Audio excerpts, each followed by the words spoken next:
Yeah, just back it up. You're good. You're good. You're good. Give me 1 second. Kobe.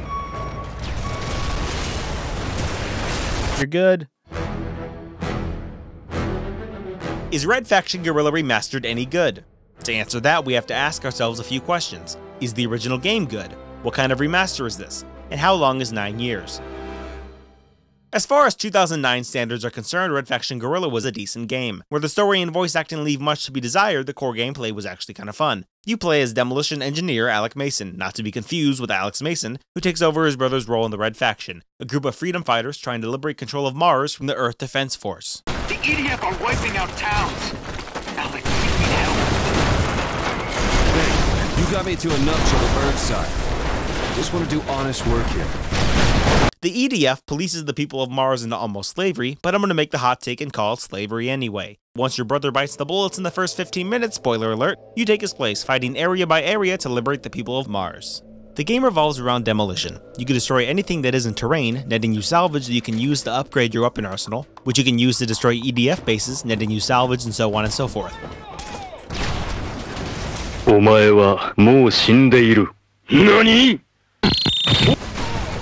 The game's 6 zones are unlocked one at a time, but you're free to roam and tackle missions however you want. Weaken the EDF's influence by destroying their facilities, and the townspeople will join your cause and support you in battle. Let your fellow guerrillas die, however, and you'll lose morale. It's a hard game. Enemy cars swarm you if you give them an opening, enemy backup is almost instant, and one mission was so intense I had to tone the difficulty down from normal to filthy casual just so I could pretend I wasn't crying to finish the level.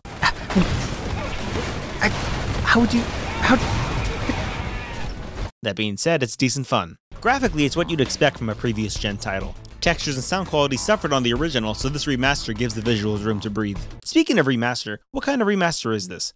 I've organized 3 categories for us to use and put them on a spectrum. Paint buckets, holy shit, that's good, and a category in the middle I like to call New Game Plus. Paint buckets are the same game in HD. The resolution gets upsized, new textures are splashed on old geometry, and it's done. New Game Plus goes a bit further, tweaking gameplay elements and sprucing up the visuals to match current standards. Then, you have your Shadow of the Colossus, your Ratchet and Clanks. These remasters are basically reboots, building from the ground up to make you go, holy shit, that's good. Some games fall between categories. The Last of Us Remastered upscales everything to cutscene quality all the time, but it's the same experience. Shadow of the Colossus is a remake that mimics the original game's gameplay. Majora's Mask 3D is built in a new engine that plays relatively the same, if not better thanks to much needed quality of life adjustments, and Skyrim Special Edition launched with audio issues making it somehow worse. Red Faction Guerrilla Remastered? Red Faction Guerrilla Remastered is a paint bucket. Is this a bad thing? No. Is this a good thing? Not necessarily. Sure, the resolutions, textures, bump maps, and sound quality have been improved. We got better lighting, 4K support, steady frame rates. It's just the same game. And where Red Faction Guerrilla Remastered doesn't shine is when its age shows. The same UI, the same Havoc engine, the same Breath of the Wild ragdolls, the same inconsistent vehicle controls, the same immersion-breaking outbursts from NPCs. I never thought I'd kill a person.